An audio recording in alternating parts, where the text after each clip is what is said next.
ఒకవైపు ముఖ్యమంత్రి గారితో బస్సులు కొత్తగా ఓపెన్ చేసుకుంటున్నాము. 3000 రిక్రూట్మెంట్ కొరకు ఫైల్ నడుస్తా ఉంది. ఇంకా నూతన బస్సులు కొనుగోలు చేయాలనే ఆలోచనతోటి మా సంస్థ ప్రతిపాదనలు తయారు చేస్తుంటే కొంతమంది పని కట్టుకొని ఇంకా బస్సులు తక్కువ చేస్తున్నాం అనేటువంటిది మాకు బాధ కలుగుతాం. దయచేసి మిమ్మల్ని అందరూ కూడా కోరుతాను, సంస్థ ప్యూర్లీ పాజిటివ్ అప్రోచ్ తోటి ఉంది. ప్రభుత్వం అందుకు 100% సహకరిస్తా ఉంది. కాబట్టి ఎక్కడ బస్సులు తగ్గించే ప్రశ్న ఉత్పన్నం కానే కాదు. నెంబర్ 1. నెంబర్ 2, రిక్రూట్మెంట్తో పాటు అంటే పని భారాన్ని ఒత్తిడిని తగ్గించడానికి అవసరమైన స్ట్రీమ్ లైన్ ఎటువంటి చర్యలు చేపట్టాలో నూతన ఉద్యోగ నియామకాలకు సంబంధించి కూడా రాజు గారు కూడా సజ్జనార్ ఎండి గారు కూడా మేమందరం కూడా సానుకూలంగా ఆర్టీసీలకు సంబంధించి కొంచెం ఇందులో కూడా అంటే కాకి డ్రెస్ ఉన్న వాళ్ళు కొంచెం సంస్థ కార్యక్రమాలు నడవాలంటే కొంచెం తప్పకుండా ఒక పద్ధతి ఉంటాయి కూడా ఆ పద్ధతిలో కూడా డివేట్ కావద్దు అనేటువంటి ఆలోచనతో ఉన్నవాళ్ళు కాబట్టి ఈ సంస్థను ముందుకు తీసుకుపోయే దాంట్లో కూడా అందరి భాగస్వామ్యం కోరుతాను.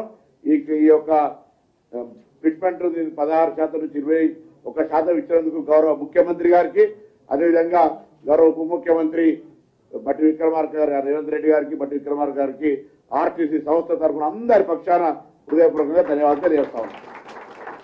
ఈరోజు దాదాపు 42,000 మంది ఇప్పుడు పనిచేస్తున్నటువంటి ఉద్యోగులు. కానీ ఇది ఎఫెక్ట్ అయినప్పుడు 2017 నుంచి తీసుకున్నట్లయితే అప్పుడు ఒక 11,014 మంది ఉన్నారు. మొత్తంగా 53,071 మందికి ఈ యొక్క నిర్ణయం ప్రయోజనం కలిగిస్తుంది. ఇది చాలా సంతోషదాయకం. నేను కూడా ఒక నిర్ణయం తీసుకునే దాంట్లో భాగస్వామిని అయినందుకు నాకు కూడా చాలా సంతోషంగా ఉంది. ఎందుకంటే ఆర్టీసీ కార్మికుల యొక్క మంచి చెడు అనేక రకాలుగా మాకు తెలుసు కాబట్టి, ఎందుకంటే కరీంనగర్ ట్రైన్ లేకపోవడం వల్ల 100% బస్సు మీద ఆధారపడేటువంటి ఆ ప్రాంతానికి సంబంధించిన వాడుగా గతంలో ఆర్టీసీ చైర్మన్ గా పెద్ద సత్యనారాయణరావు గారు పనిచేసినప్పుడు కూడా ఈ ఆర్టీసీకి సంబంధించిన కార్యక్రమాల దగ్గర చూసేటువంటి వాళ్ళం. అప్పుడు వీళ్ళంతా డిఎంస్ ఆర్ఎంస్ ఉంటుంది వీళ్ళంతా. అప్పటి నుంచి మాకు అటువంటి ఉన్న ఈ సంబంధంతో ఇలా ఆర్టీసీని ఎప్పుడు కూడా కాపాడుకోవాలి, పెంచుకోవాలి. ఆర్టీసీ ప్రజలకు, పేద ప్రజలకు, గ్రామీణ ప్రాంత ప్రజలకు ఒక లైఫ్ లైన్ కాబట్టి దీన్ని ఎక్కడ కూడా నిర్వీర్యం కానియద్దనేటువంటి ఆలోచనతోటి మా ప్రభుత్వం ఉంది. అదేవిధంగా భవిష్యత్తు చర్యలు కార్యాచరణ కూడా ఉంటుంది.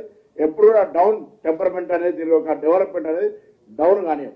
గవర్నమెంట్ రావాల్సినటువంటి మహాలక్ష్మి రియంబర్స్మెంట్ ఇష్యూస్ కావచ్చు, న్యూ బస్ ప్రొక్యూర్మెంట్ కావచ్చు, న్యూ రిక్రూట్మెంట్ కావచ్చు, ఇంకా ఇతర ఆదాయ మార్గాలు పెంచుకోవడానికి కూడా ఉన్నటువంటి అసెట్స్ని ఎట్లా చేసుకోవాలని అవన్నీ కార్యక్రమాలు తీసుకుంటాం. మీరు కూడా ఎప్పుడైనా సలహా చెప్తే పాజిటివ్గా తీసుకుంటాం. దయచేసి ఈ అంశం లోపల అందరూ కూడా సహకరించాలని ధన్యవాదాలు తెలియజేస్తాం.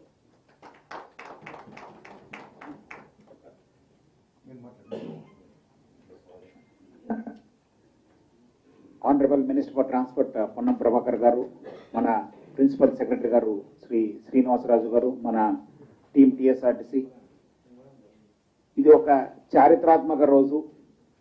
చాలా సంవత్సరం నుంచి యాజమాన్యము మరియు సిబ్బంది